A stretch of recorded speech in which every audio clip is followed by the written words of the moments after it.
One, welcome to the channel again.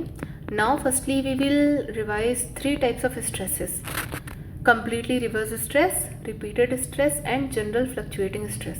In completely reverse stress, अच्छा ये सब पढ़ने से पहले हम लोग दो चीज़ पहले पढ़ेंगे, दैट इज़ मीन और एवरेज स्ट्रेस और स्ट्रेस एम्पलीट्यूड. तो एवरेज स्ट्रेस क्या होता है? Sigma M is equal to sigma maximum plus sigma minimum divided by 2 और स्ट्रेस एम्पलीट्यूड होता है sigma maximum minus sigma minimum divided by 2. तो कम्प्लीटली रिवर्स स्ट्रेस, इसमें क्या होगा, वो फ्लक्चुएट करेगा सिग्मा मैक्स से सिग्मा मिनिमम तक. तो यहाँ पे sigma maximum is equal to sigma minimum होता है, तो अपना मीन स्ट्रेस ज़ीरो हो जाएगा और स्ट्रेस एम्पलीट्यूड सिग्मा मैक्सिमम और सिग्मा मिनिमम के इक्वल हो जाएगा. उसी तरह रिपीटेड स्ट्रेस दो में होते हैं, टेंशन में और कंप्रेशन में. टेंशन में वो सिग्मा मैक्स जाएगा फिर ज़ीरो हो जाएगा, फिर सिग्मा मैक्स जाएगा फिर ज़ीरो हो जाएगा. तो इसमें अपना मीन स्ट्रेस और स्ट्रेस एम्पलीट्यूड इक्वल होता है रिपीटेड स्ट्रेस में, जो कि सिग्मा मैक्सिमम बाय 2 होता है टेंशन में. और उसी तरह कंप्रेशन में वो सिग्मा मिनिमम होगा फिर ज़ीरो हो जाएगा, फिर सिग्मा मिनिमम होगा फिर ज़ीरो हो जाएगा. तो इसमें भी एवरेज स्ट्रेस और स्ट्रेस एम्पलीट्यूड इक्वल होते हैं, that is sigma minimum by 2. यहाँ पे हम लोग मैग्नीट्यूड कंसिडर कर रहे हैं, इसीलिए मैंने मिनिमम वाले में मॉड लगाया हुआ है. नाउ जनरल फ्लक्चुएटिंग स्ट्रेस है, मतलब इसमें दोनों नॉट इक्वल टू ज़ीरो होंगे. सिग्मा एम भी एग्जिस्ट करेगा और सिग्मा ए भी एग्जिस्ट करेगा. ओके, नाउ स्ट्रेस रेशियो क्या होता है? Ratio of sigma minimum divided by sigma maximum. Amplitude ratio sigma A divided by sigma M. Stress range sigma maximum minus sigma minimum. Okay, now fatigue failure criterion. दो type के criterion होते हैं fatigue failure के. एक होता है completely reversed stress, जो हमने अभी पढ़ा, sigma M is equal to zero होता है, एवरेज स्ट्रेस और मीन स्ट्रेस ज़ीरो होता है. और सेकंड होता है अदर फ्लक्चुएटिंग स्ट्रेसेस, जिसमें अपना एवरेज स्ट्रेस ज़ीरो नहीं होता है. अब ये कम्प्लीटली रिवर्स स्ट्रेस में हम लोग मॉडिफाइड एंड्योरेंस लिमिट ले लेते हैं डिज़ाइन के लिए. ये उतना इम्पोर्टेंट नहीं है, बट ये ज़्यादा इम्पोर्टेंट है. Soderberg, Gerber, Goodman and modified Goodman. तो ये हम लोग ग्राफ देख रहे हैं, ये stress amplitude versus mean stress का ग्राफ है. तो इसमें क्या है, सोडरबर्ग लाइन है अंदर वाली, जो कि ये एंड्योरेंस लिमिट को यील्ड स्ट्रेंथ से कनेक्ट कर रही है. तो ये हो गया अपना सोडरबर्ग लाइन. फिर हो गया गुडमैन लाइन, जो फिर एंड्योरेंस लिमिट से अपने अल्टीमेट स्ट्रेस को वो कर रही है, ज्वाइन कर रही है बाय स्ट्रेट लाइन. और फिर गड़बड़ क्या है, ये एक पैराबोलिक लाइन है जो कि एंड्योरेंस लिमिट को अल्टीमेट स्ट्रेस से ज्वाइन कर रही है.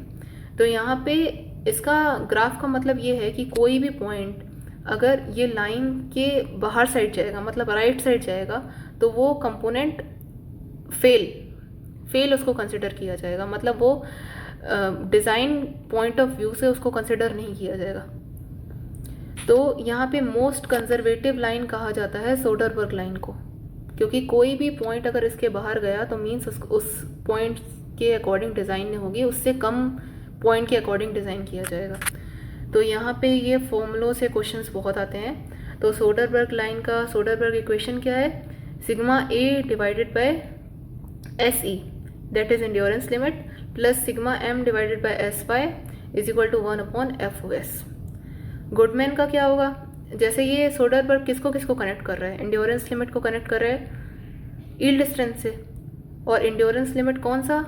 ये स्ट्रेस एम्पलीट्यूड का एंड्योरेंस लिमिट और मीन स्ट्रेस के यील्ड स्ट्रेंथ को कंसिडर कर रहा है. तो दोनों का रेशियो ले लिया, इज इक्वल टू 1/FOS हो गया, फैक्टर ऑफ सेफ्टी. उसी तरह गुडमैन किसको कनेक्ट कर रहा है? इसमें अल्टीमेट स्ट्रेंथ आ जाता है. तो sigma A divided by S E plus sigma M divided by S U T is equal to 1/FOS हो गया. उसी तरह गड़बड़ क्या है, एक पैराबोलिक लाइन है, तो इसमें क्या होगा, N sigma A divided by S E plus N sigma M by S U T का स्क्वायर इज इक्वल टू 1. यहाँ पे एन क्या है? FOS है. Now some important points. FOS fluctuates from minimum to maximum value, always takes the maximum value worst condition. अगर आपको question में दो FOS का वैल्यू दिया गया है, एक मिनिमम है एक मैक्सिमम है, तो हमेशा मैक्सिमम वैल्यू को कंसिडर करते हैं. Process of shot peening increases fatigue life of steel springs mainly because it result in residual compression at surface. Third, fatigue strength of rod subjected to cyclic axial force एक रॉड है जिसमें cyclic axial force लग रहा है is less than that of a rotating beam of same dimension subjected to steady lateral force because at the particular time the rod has been subjected to only one type of stress whereas the beam has both tensile and compressive stress.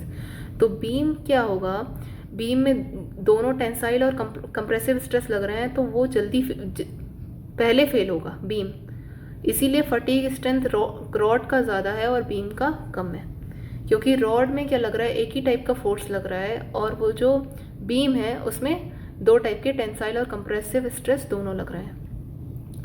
Now rotating steel shaft है, अगर कोई rotating steel shaft आपको दिया हुआ है जिसका maximum bending stress developed is 100 megapascal, ठीक है, तो इसमें हम लोग सिग्मा मैक्स को 100 मेगापास्कल ले लेंगे और सिग्मा मिनिमम को -100 मेगापास्कल ले लेंगे. ये जो पॉइंट्स उठाए हुए हैं ये मैंने गेट और इंजीनियरिंग सर्विस एग्जाम के प्रीवियस ईयर क्वेश्चन से उठाए हुए हैं, ठीक है. Now rotating shaft carrying a unidirectional traverse load subjected to variable bending stress.